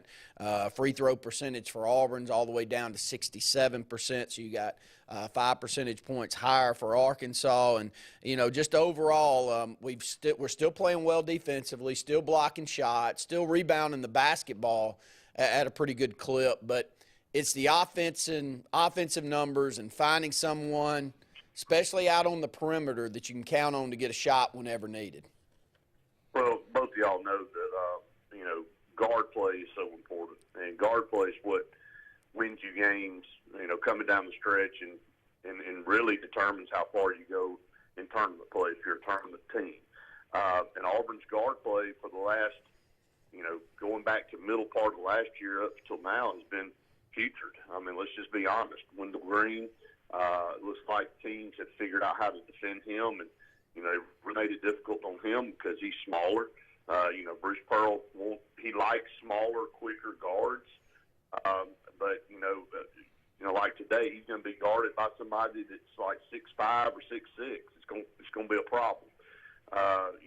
Katie Johnson came in from Georgia, and he's been a really good shooter in his career, but after the Arkansas game last year, he kind of went away offensively, and he still struggled to find his shot, and he's still struggling now. And Zep Jasper's completely non-existent. I mean, you're looking at a guy that, may be on the floor 12 to 15 minutes a game, and he doesn't even have an assist, much less very many points. So right now, Auburn's getting nothing from guys that are expected in this game to be scorers. And, you got Trey Donaldson as well that was expected to contribute, and he's getting, several minutes a game, but you can tell he's just not there yet.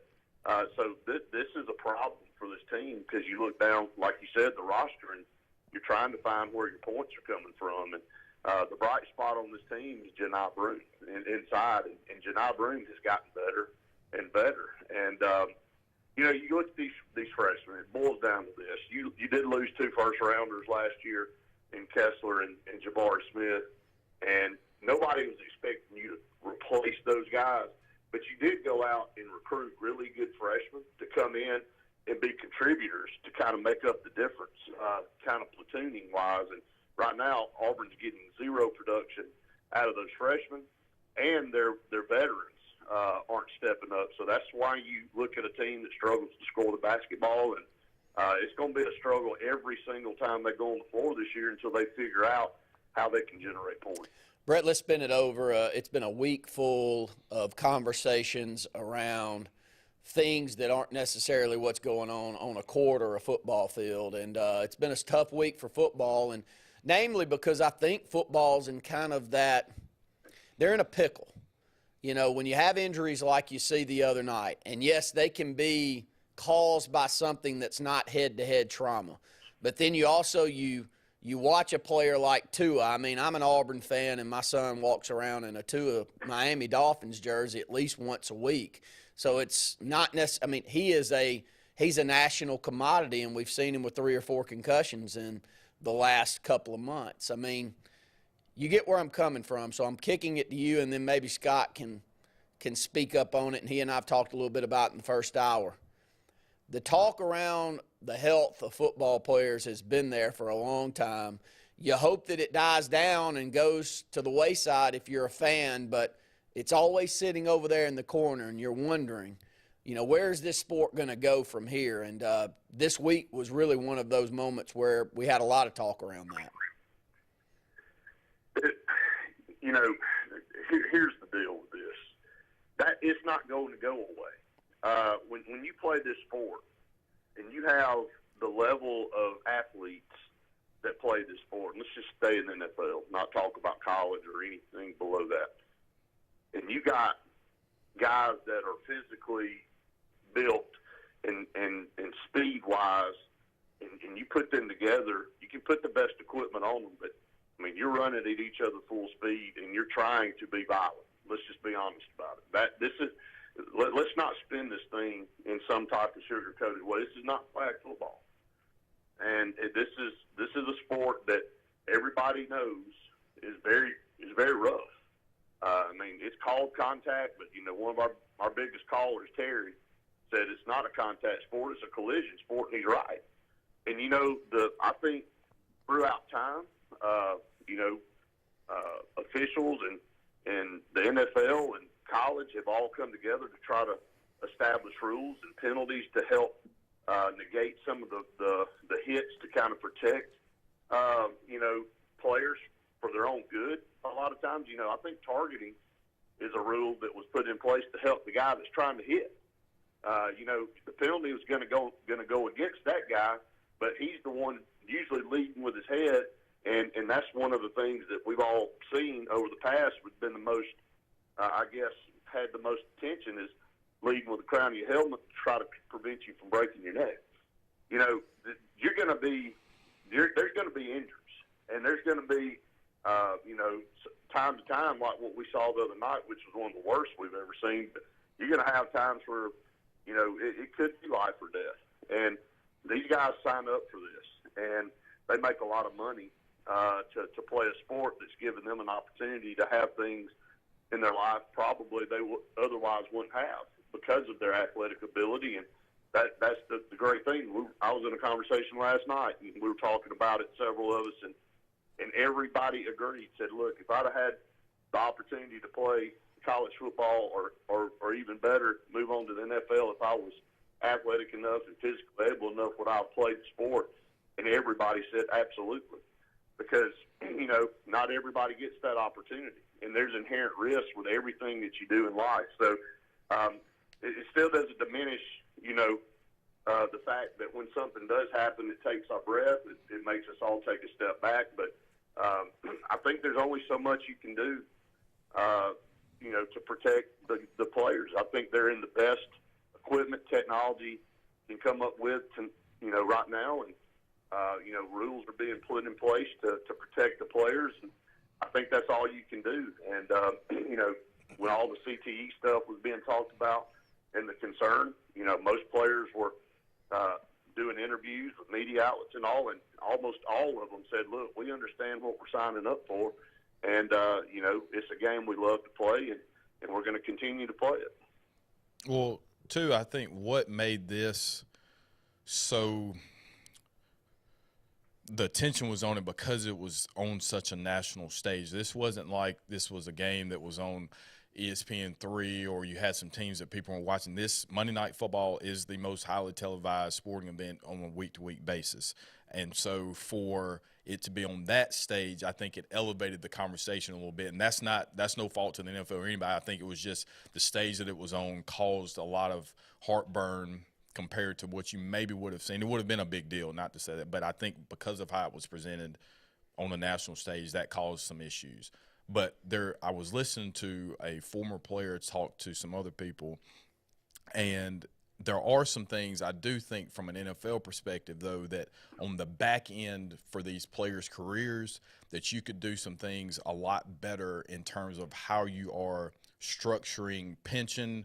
Like you have to play at least, I think it's 4 to 5 years, so maybe it's 5 years in order to even get into that. Shelf life of NFL players probably 2 to 3 years. So if you get injured now, as much money as you could have made, that's a problem. They took their disability payment from $22,000 a month to $4,000 a month. So are they really doing? You do get paid a lot of money, but at the end of the day, the amount of money that they are getting paid is minuscule to the amount of money that the NFL is making off of them. So if I'm running a sport that is highly, highly injury prone and causes damage mentally to people long term, we're still figuring out what that happens. There's some other things on the back end that I think you have to make sure that you're taking care of your players. I think on the field, there's not much more you can do other than not say, hey, you can't tackle. They have the best helmets, as you said, all the equipment. I just think on the back end, there's some things that could be done to ensure that people feel more comfortable that if something happens to me, I'm still going to be okay. There's no question. I mean, I'm not saying that part doesn't need more attention. I mean, I think you evaluate that every year. It's no different than anybody in business, working for an agency determining if their employees need a pay raise across the board or if they need to increase their benefits. I think the NFL Players Association, the responsibility to protect the players is on their back. The NFL has a business to run, and the players make their business, but the NFL Players Association is the body in place to protect their players. And, I'm with you. This is if you're looking at it from a job standpoint, this is a violent job. It's a very high-risk job. There's guys in this world that are underwater welders. There aren't very many of them. You know why? Because it's a very dangerous job. But those guys that want to weld underwater, they know what they're doing, and they know the risks that are involved with that job, but they get paid a lot of money to go and do that job, and they sign up for it. Well, it's not that the players don't understand the risk, but you're right. They have to have some things in place so when they are out of this sport, their bodies take a much bigger toll, or the game takes a lot bigger toll on their bodies than, say, the three of us. We don't have all that to deal with. And we didn't get hit violently for 5 to 7 to 8 years and, establish arthritis and maybe neurological issues and all because we got hit on a week in and week out basis. So the NFL Players Association has to step up, protect those players. And you're right. They need to come up to par with their benefits and their insurance and the things that they have to do to protect these guys when they get out of the sport. Brett, really appreciate it today, buddy. Hope you have a good Saturday, and look forward to getting a full dose of programming from you next week here on Sportz Blitz. Yeah, guys, thank you. Y'all too. Thank you. That's Brett Pritchard. We'll go ahead and take another break. Got about 30 more minutes left here on the Saturday Sports Countdown.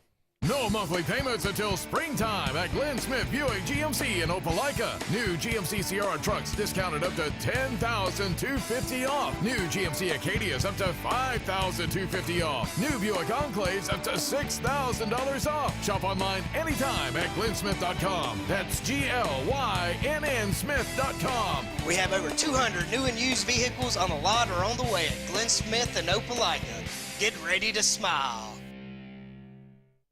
There's only one clear choice in the Lake Martin area for plumbing, heating, and air. That's All Clear Plumbing and Air. Our professionally trained technicians offer full service repair and installation on all major brands.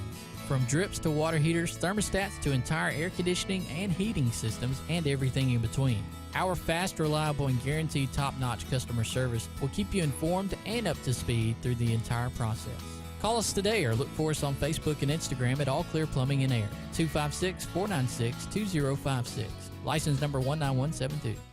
I'm Jimmy Goree with Goree's Furniture. We would like to invite you to come shop our huge selection of furniture. But if you don't have time, we have over 2,000 items you can have shipped directly to your home. Go to GoreesFurniture.com, look for 48-hour quick ship.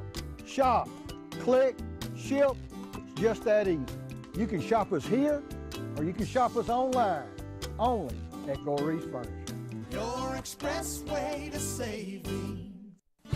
If you haven't been to Big B Barbecue in Alex City, then you're missing the best barbecue around.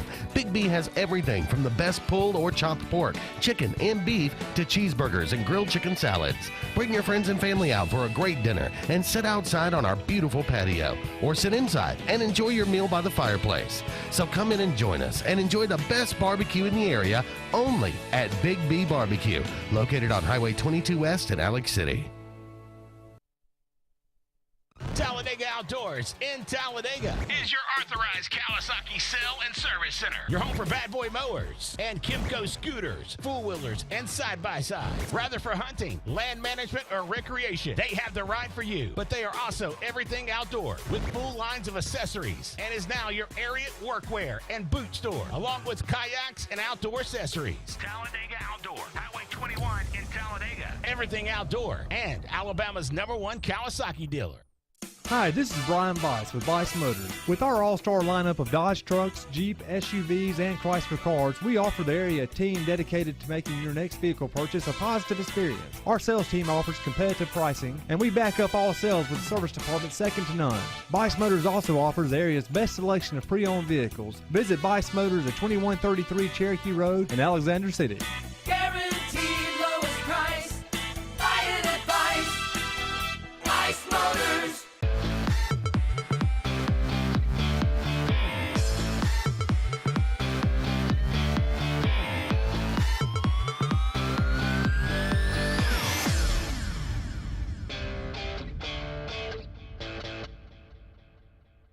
Scott, we had a lot of basketball talk so far today, and we talked about Musselman and this Arkansas team coming into Auburn, and we've looked down through some of the stat lines, but, you know, I just want to get your overall feel for what you're seeing in SEC basketball. It feels like there's a couple of teams that maybe, depending on what we see from Alabama and Kentucky today, if Alabama wins this game at Kentucky, I think they're right there at the top of the conference, but there's a couple of teams that are right there behind them, and I'm still not off the Auburn bandwagon. We got to start playing well and got to start finding ourselves offensively. But from an athleticism and a skill standpoint, I still think we're, you know, the top third of the league, but it's going to take a win today to show that. Yeah, and, you know, you don't want to read too much into it. I mean, it is still a little early in the season. We still have the bulk of our schedule left. But what worries me a little bit is that – not worries me. I think we're just going to – the way that we've been conditioned to watch Auburn basketball and the way we've won games, you won't see it from this team. They're going to have to win a little bit differently. It's going to be more of a collection of guys scoring and not necessarily one or two. And a name that hasn't come up, who I think has actually been kind of the person who's kept us in a lot of these games, especially the last two or three, is Jalen Williams. That's who I think is somebody that you could run a system through, not necessarily him being your primary scoring option, but he can pass the ball well, he can shoot from the perimeter well enough to extend some of those bigger guys out, and he can get to the free throw line and score in the interior. So I like him. We're just going to have to score a little bit differently, and just got to hit some shots. I mean, that's a lot of it. KD, I mean, that first half of the season last year, he was just hitting everything that went in. Wendell was hitting everything that went in. So now they're just not scoring or they're not making the shots, rather. So the opportunities are there. But defensively, they're going to be in every ball game because of that. And it's just going to require them to have to figure out something on the perimeter, too, because nobody – like I thought Flanagan actually with Jabari being gone and Kessler being gone, they would need a number 1 or number 2 guy to be a scorer. And I thought that this would be a chance for him to step up because he got lost last year. He's not any good either. I'm just sorry. He's not any good. And I hate to say that, but I've seen enough. That's not it for me. From an offensive standpoint. Yeah, and it's yeah, upsetting yeah, because yeah. From an athleticism and a potential standpoint, it's there. Just somewhere it's not happening out there and showing up on the court. Maybe it will. Maybe he'll go through a stretch. He's still got it in him to go through a stretch where he averages 10 to 12 points per game. And if he were to do that, this would be a much better team and a different team to compete against. I did want to get that in before I rolled it over and talk about something that was top of mind this past weekend. And we've been saying it for a long time, but my gosh, has the college game gotten to a point where when you're in championship environments and you can't score 50 points, you can't win? You know, this hasn't just started recently. This has been going on for 10-plus years. You know, you go back to the Clemson teams that beat Alabama. They didn't beat Alabama because they ever stopped them. They didn't stop them. They may have stopped them 2 or 3 times a game, but Alabama scored 45 in the games that they lost to Clemson. And then I look at these 2 semifinal matchups, and I look at a defensive unit from Michigan coming in, and I look at a defensive unit from Georgia coming in, that had stopped a lot of people and kept teams in their conference. I think Michigan was giving up 13 points per game. So it's not the 1988 Auburn team where you're not moving the ball at all and you're not scoring any points at all, and when you lose 9-6. It's not that. But 13 points per game, that's pretty darn good in this day and age. But then you get in championship environments. And I guess where I'm going is the parity in college football has never been – it's so wide now between the haves and the have-nots in college football. But if you're going to be in that top tier and you're going to go win a championship, you got to have a team offensively and go out there and put 50 points on the board. Look at these scores. TCU defeats Michigan 51-45. Overall yardage, TCU has 488 total yards of offense. Michigan 528 total yards of offense. Georgia defeats Ohio State 42-41. Georgia 533 yards of total offense. Ohio State 467 yards of total offense.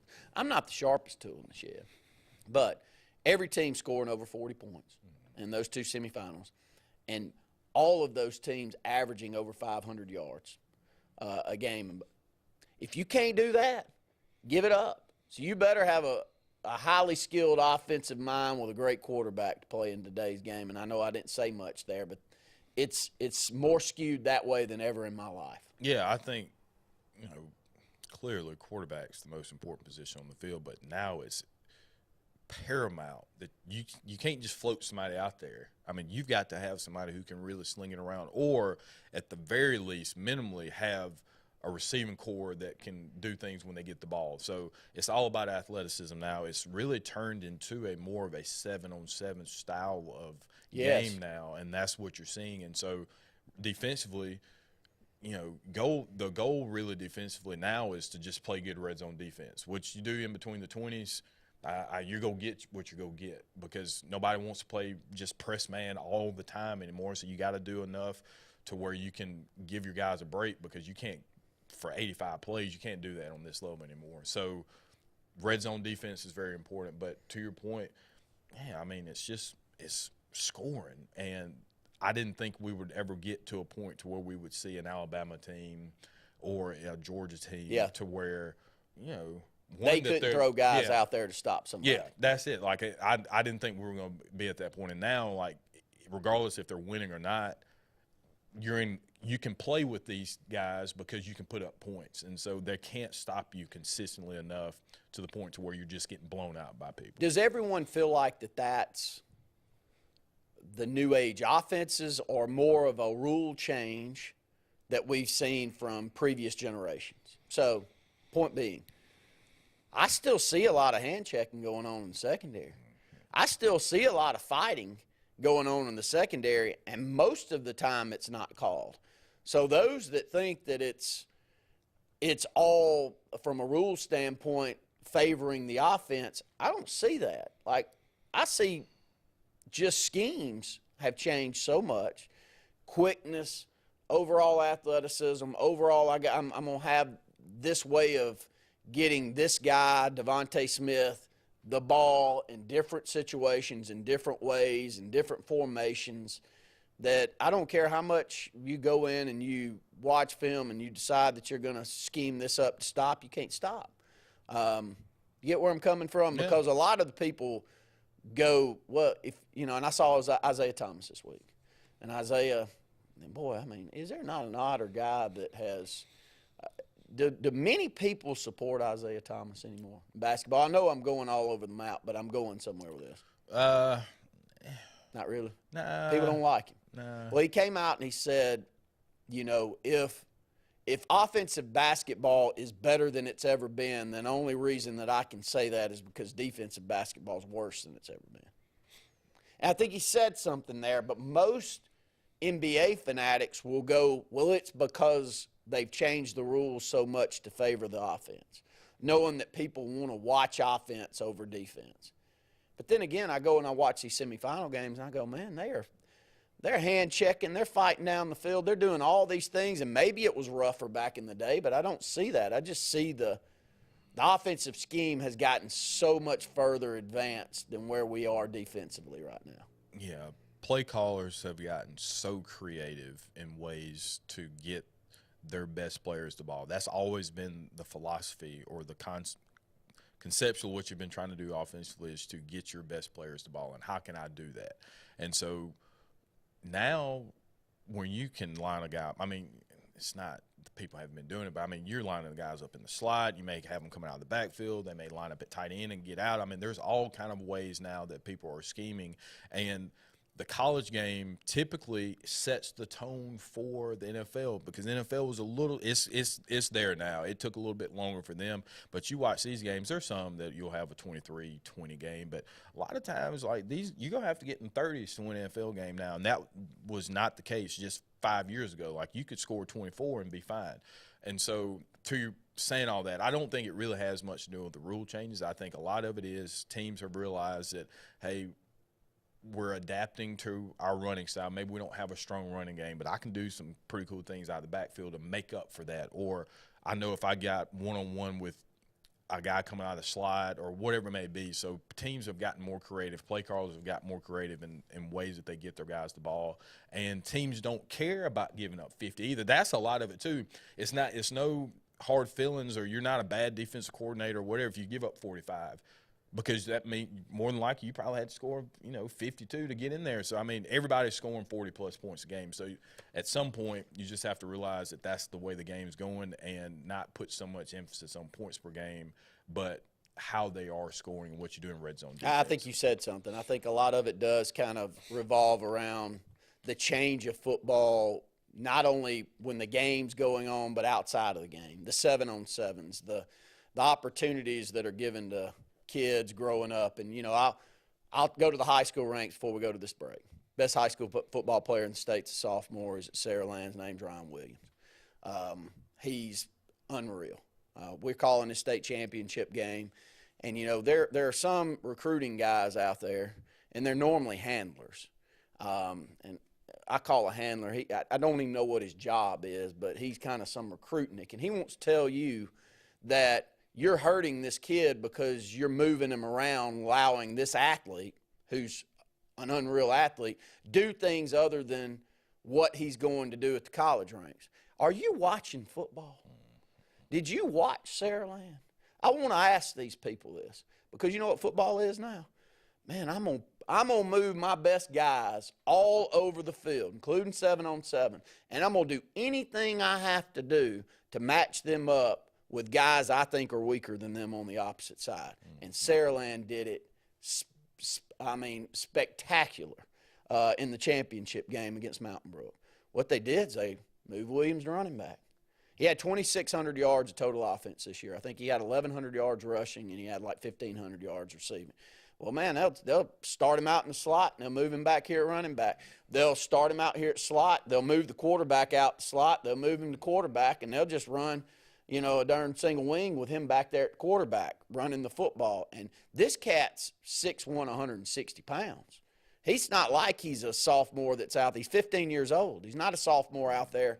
But they're doing everything schematically to give him opportunity. So it's so funny to me. I read these things, and I see these handlers and these tweets and these great recruitniks that are out there. And I'm like, you clearly think that we still live in 1985 football where Lawyer Tillman's going to line up out there at the split, and he's never going to move around anywhere but the split. Watch the San Francisco 49ers and watch the Kansas City Chiefs. They do the best job I've seen of getting their best players in the best position to be successful, and that's on a play-in and play-out basis. With Christian McCaffrey, it's even insane now that they've got him as a weapon. But before he was there, Deebo Samuel was a receiver, but he did a lot of things out of the backfield. You see the same thing with Kelce and what they do with Mahomes, and when Tyreek Hill was there, how they utilized him. So it's not now. It's all about that. It's matchup. Like that, what matchup's going to give me the best? So if it means I've got to put my tight end in the backfield to do whatever I need to do, then that's what we're going to do. And it's all eye candy. A lot of it is eye candy, but it may look like that to an untrained eye, and then people that know the sport, it's like there's a reason behind what they're doing, whether it's we're going to set it up for the fourth quarter to where they've seen this look 3 times now, or we're going to do something different out of that. So I'm with you. I think it's just schematically guys have gotten more creative and better at utilizing the talent that they have on the field. Don't know that it ever comes back either. My point is I don't know that the defense ever catches up with the offense again. Maybe they will. I mean, maybe we'll look back on this and say, well, y'all were dead wrong. Now they know they have these blitz packages that are causing all these problems, but I just don't see it. I think that in today's game, if you can't come up with a quarterback and an offense that can go out there and score 50-plus points in a championship environment, then, buddy, you're in trouble. Now, it doesn't work out that way always in the NFL, which makes that odd, but it sure does in the high school and college ranks right now. But if you're producing to what I was saying earlier about college setting the tone, NFL shifted their mindset of what a traditional quarterback is because of what the college ranks were producing. So you can't take a guy and try to put him into a pro-style offense if he's been, not under center his whole life. So they're adapting to what the college game is producing. College had to do with high school. Teams are looking at how they can be the most successful. And if I don't have, if I'm in Podunk, wherever, I don't have a lot of offensive linemen. Sorry if you're from Podunk, wherever. But if I don't sometimes we're Podunk, whatever. Yeah, so I get if you don't have a lot of offensive linemen, it's like, all right, well, shoot, how can I figure out a way that we're going to do things successfully? And so we're going to go fast and we're going to move around. And that's what started this. And so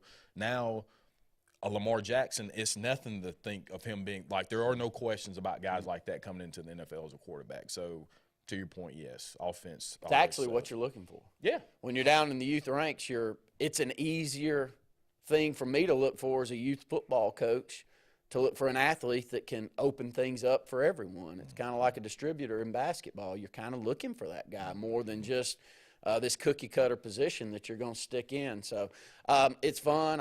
Again, the reason I bring all of that up is to look down at these scores and ask. I was on text thread one after another, and they were, does anybody play defense anymore? And that's my answer to anybody that says that is yes, they try to, but they can't catch up with what the offenses are throwing out there. Go ahead and go into another break here on the Saturday Sports Countdown.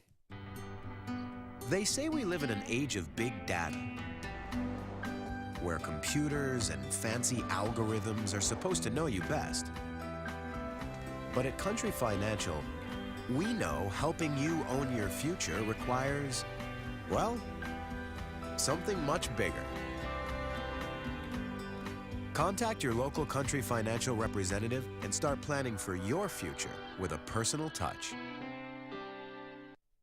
Hey, it's Brett Pritchard, and I'm here to tell you all about Sims Foods, who you know better as Wickles Pickles. Wickles Pickles, that 90-year-old recipe, wickedly delicious.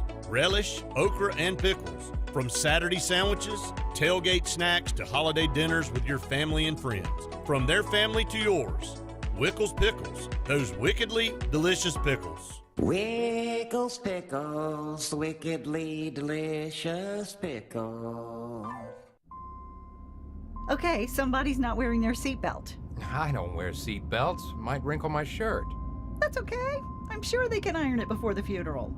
What funeral? Yours. Almost 70% of people who die in car crashes aren't wearing a seatbelt. Okay. There. You happy? Just happy to be alive. Seatbelts. It's hard to live without them. Drive safe, Alabama. A message from your Alabama Department of Transportation. Life is a sequence of little successes. The story of my Southern Union success began the day I walked on campus, making new friends, mastering a new skill, reaching a personal goal, the encore performance, the first date, the internship, and now, soon, the dream job. That's the story of my Southern Union success. Register for classes and get ready to watch your Southern Union story come to life.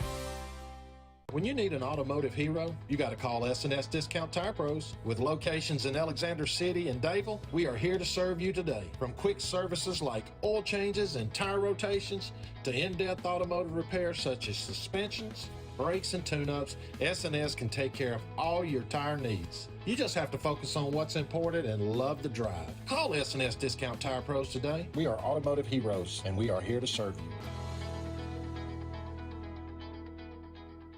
No monthly payments until springtime at Glenn Smith Chevrolet in Opelika. New Chevy Silverado 1500 trucks discounted up to $9,250 off. Chevy Equinox up to $5,500 off, or payments as low as $369 a month. Shop online anytime at glennsmith.com. That's GLYNN Smith.com. We have over 200 new and used vehicles on the lot or on the way at Glenn Smith and Opelika. Get ready to smile.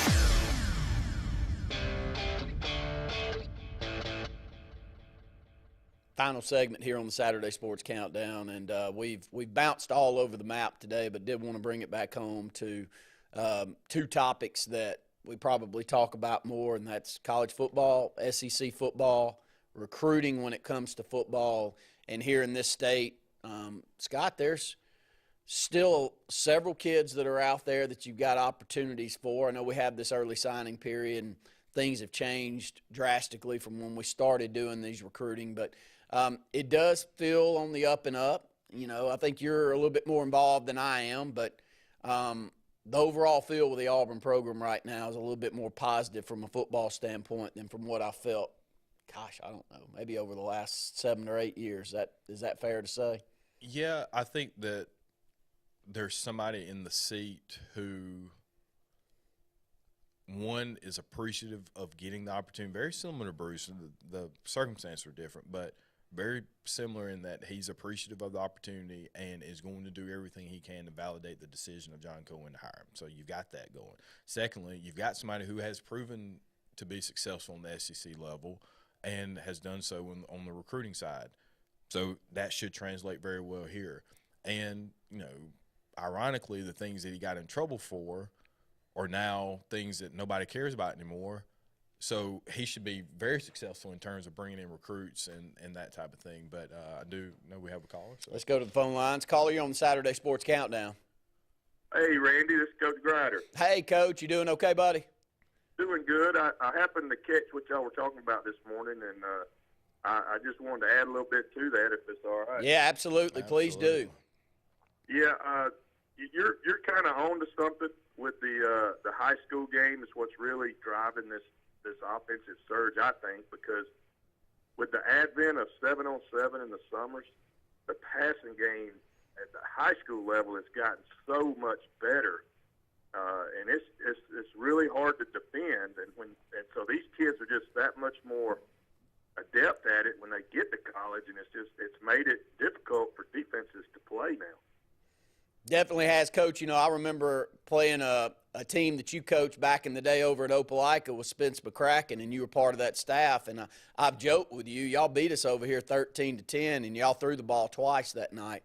I was back in the secondary and just begging you to throw the football at some point in time, knowing that, y'all weren't that great at quarterback. But now I look at, you couldn't imagine that in a high school game today. And that was, 25 years ago. But now in today's game, if you don't have a high school game where you're throwing the ball at least 20 times, you're scratching your – Danny Horn throws the football 20 times now in a game. I mean, things have changed drastically over the years. Yeah, there's a couple things, when – and I hate to give some people credit, but when Hoover started throwing the ball all over the place back in the 90s with,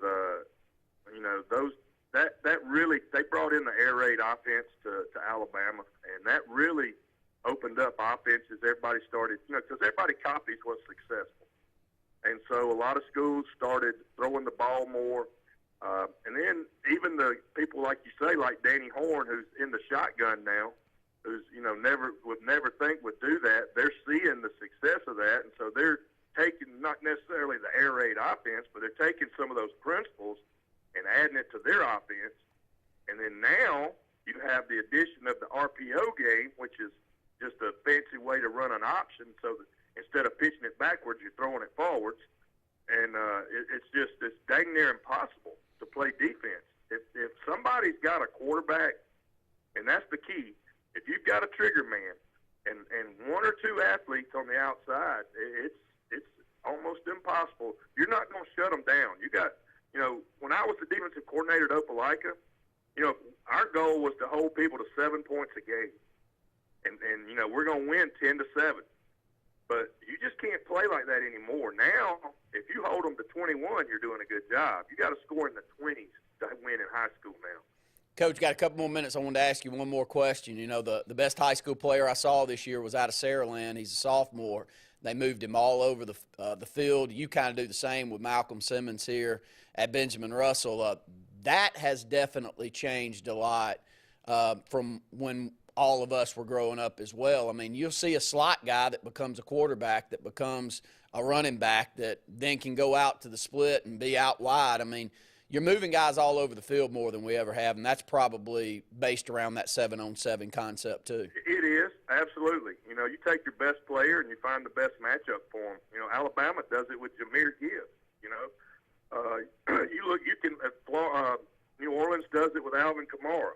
You're looking at guys that can play receiver, running back, quarterback. They can play anywhere, and when you got a guy like that, like we do with Malcolm, and you can, defenses have to prepare for him anywhere, then that's a big advantage. And and then all it does for kids like that in high school, like the kid at Saraland, is it gives them more opportunities, and they get a chance to show all of their talents and everything that they can do, and gives colleges a chance to see that. Coach Grider, we're glad to have you here, and we appreciate your phone call this morning. Hey, I appreciate it, guys. It's been a while, but I just, I wanted to add a little bit to that because I totally agree with what you're saying. Thank you so much. We're going to have you on a little bit more often. That's Smitty Grider, who's the head football coach here at Benjamin Russell, has had stops in some other places around the state, and he's been successful wherever he's been, and we're really glad to have him here in Elliott City. Scott's been a good one. We've bounced all over the map, and but I will say this: we're proud that Hamlin's back up and talking, because it did, not that we have any personal knowledge of him and anything that necessarily went on there, but if you're a football fan, you hate to see incidents like that happen that can tarnish the overall product, and it's great to see him maybe coming back. Absolutely, and kudos to the on-field medical staff that were there to make sure that they were able to, be the transition team between that period and when he got to the hospital. That they're saying was probably the most vital part of this entire process. So kudos to all involved. For Scott Hardy, I'm Randy Lee saying thanks for tuning in to the Saturday Sports Countdown. Tails are wagging and pets are bragging about Zoom to Groom. Columbus, Phoenix City, and Smith Station. Zoom to Groom comes to you. It's mobile pet grooming from the comfort of your driveway. Schedule your appointment now online at zoomtogroom.net or by phone at 334-740-9909. Why is Sarah Automotive Group on Highway 280 in Sylacauga the place for the best deals on your new ride? 3 compelling reasons. 1. With With 3 full new car dealers on one lot, you get the best in comparison and incentives on Fords, Hondas, and Nissans. Unmatched selection. 2, Sarah pays over market value for your trade to maintain East Central Alabama's best pre-owned vehicle selection and sale. And 3, the Sarah Automotive price won't be beat and delivers lower payments and huge value on your next buy. Shop online or on Highway 280 in Silicaca. So, you finally got the boat, ATV, or side-by-side of your dreams, huh? Then make it yours with marine-grade audio that'll provide crisp, high-quality sound that's loud enough to be heard, whether you're cruising on the lake or hitting a mud hole. Come see Steve at the Car Stereo Shop in Auburn, so you'll be ready to crank up the volume. Whoa, but wait, you don't have to pull out of the water and trailer it to Auburn. The Car Stereo Shop can handle all of your work at any one of the Lake Martin marinas. So you want to build a home? Build the home you want with America's Home Place. Choose from over 150 floor plans, then personalize. Tile backsplash with granite countertops? Done. A spacious bathroom you've always dreamed of? You got it. Choose every detail, floors, cabinets, even the paint color. How about electric lime? Can't decide? Relax. At America's Home Place, we take care of it all. It's your home. Own it. America's Home Place.